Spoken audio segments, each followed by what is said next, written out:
여러분, 지난 86화 보시면서 어떤 생각 드셨나요? 무철이 규태 대신 차에 치여 쓰러지는 그 순간 정말 숨이 턱 막히지 않았습니까? 그 장면은 단순한 사고가 아니었어요. 이 드라마가 이어온 갈등의 매듭이 한꺼번에 끊어져 나오는 순간이었죠. 대식은 친구 무철을 향한 죄책감과 가족을 등한시했다는 원망을 동시에 떠안았습니다. 해숙은 더는 버티지 못하겠다며 집을 떠날 결심을 굳혔죠. 그리고 무엇보다도 예고편에서 보여준 무철의 눈빛. 여러분, 그거 보셨습니까? 사고에서 깨어난 그 순간, 그는 더 이상 무기력한 가장이 아니었습니다. 오늘은 바로 그 87화의 숨은 흐름을 하나하나 풀어드리겠습니다. 자, 함께 가보시죠. 응급실 문이 요란하게 열리고 간호사들이 바쁘게 오갑니다. 무철은 산소 마스크를 낀 채 차가운 수술대 위에 누워 있었죠. 피곤한 얼굴의 의사가 긴급히 지시를 내리며 수술 준비에 들어갑니다. 그 순간 미자가 병원으로 뛰어들어와 숨을 몰아쉽니다. 그녀의 얼굴은 창백했고 두 눈은 이미 눈물로 가득 차 있었습니다. 그녀는 무철의 손을 붙잡고 오열했습니다. 무철 씨, 제발 정신 좀 차려요. 아직 할 말 많잖아요. 우리 아직 끝나지 않았잖아요.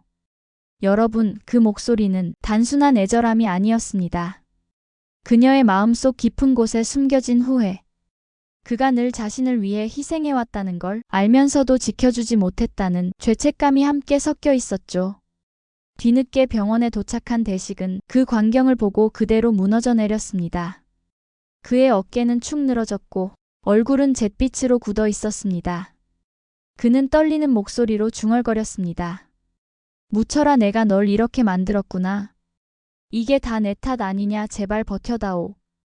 여러분, 이 장면은 대식이 처음으로 자신의 선택이 낳은 비극을 직시하는 순간이었습니다.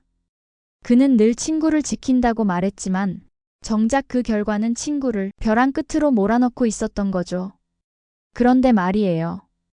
의식이 없던 무철이 서서히 눈을 뜨더니 낯선 기운을 풍깁니다. 이전처럼 힘없는 눈빛이 아니었습니다. 깊고 단단하게 굳은 무언가를 결심한 눈빛이었죠. 그는 힘겹게 입술을 열며 낮고 단호한 목소리로 속삭였습니다. 이제 더는 당하지 않겠다. 그 순간 미자도 대식도 그리고 우리 시청자도 알 수 있었습니다. 무철이 달라졌다는 걸요. 같은 시간 집에서는 또 다른 폭풍이 몰아치고 있었습니다. 해숙은 아이들과 사위를 모두 불러 모았습니다. 그녀의 손에는 이미 이삿짐을 정리한 흔적이 묻어 있었죠. 해숙은 단호하게 말했습니다. 엄마, 이 집 떠날 거다. 아빠는 늘 친구만 먼저고 가족은 두 번째야. 더는 못 버티겠다. 아이들은 충격에 휩싸여 서로 얼굴을 바라봅니다. 특히 미지는 눈가가 붉어지며 겨우 목소리를 냅니다. 엄마, 정말 이렇게까지 해야 돼요? 하지만 해숙은 고개를 젓습니다. 그녀의 눈빛에는 더 이상 망설임이 없었습니다. 그녀는 목소리를 높였습니다. 내 새끼들 지켜야 하는 게 내 못 아니냐? 그게 뭐가 잘못된 거냐? 너희 아버지는 늘 친구만 보고 살아왔다. 이제 나라도 우리를 챙겨야 하지 않겠니?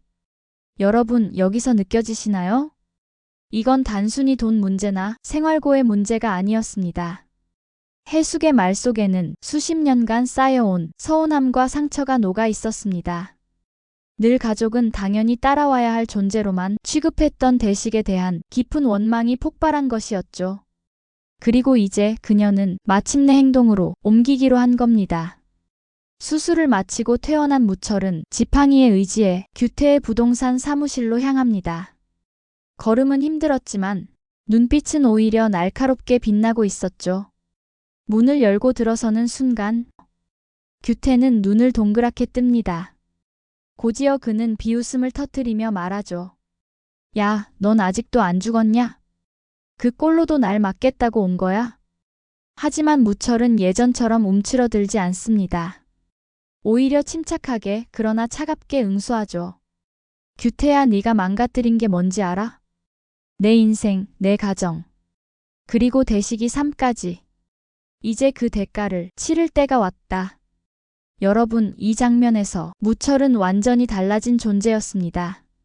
늘 당하고 빚에 짓눌리고 스스로를 탓하던 그가 아니었죠. 이번에는 직접 판을 흔들어 버리겠다는 능동적인 인물로 서 있었습니다. 규태는 잠시 당황했지만 곧 다시 비웃음을 터뜨립니다. 대가? 넌 늘 약자였어. 너 같은 놈이 날 무너뜨릴 수 있다고 믿냐? 그 웃음 뒤에는 불안이 감춰져 있었죠. 왜냐하면 규태는 누구보다 잘 알았으니까요. 한번 마음먹은 무철이 얼마나 집요한지 말입니다. 그 무렵 대식은 집에 홀로 앉아 있었습니다. 해숙의 방은 이미 텅 비어 있었고 남겨진 건 싸늘한 공기뿐이었죠. 그는 깊은 한숨을 내쉬며 혼잣말했습니다. 해숙아, 내가 잘못한 거냐? 무철만 챙기느라 정작 가족은 무너져 버렸구나. 그의 눈가에는 눈물이 맺혔습니다.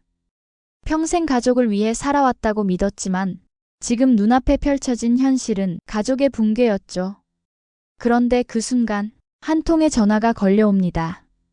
무철이 규태를 찾아갔다는 소식이었습니다. 대식의 얼굴은 순식간에 변합니다. 충격에서 분노로 그리고 결연함으로 그는 주먹을 불끈 쥐며 중얼거렸습니다. 무철아, 제발 혼자 나서지 마라. 이번엔 내가 나서야 한다. 여러분, 이 장면은 대식이 처음으로 진정한 선택의 기로에 서는 순간이었습니다. 가족을 붙잡을 것인가? 친구와 끝까지 함께할 것인가?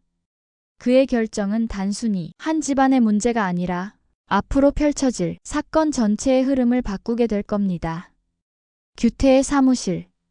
무철과 규태가 팽팽히 맞서고 있는 가운데 문이 요란하게 열리며 대식이 들어옵니다.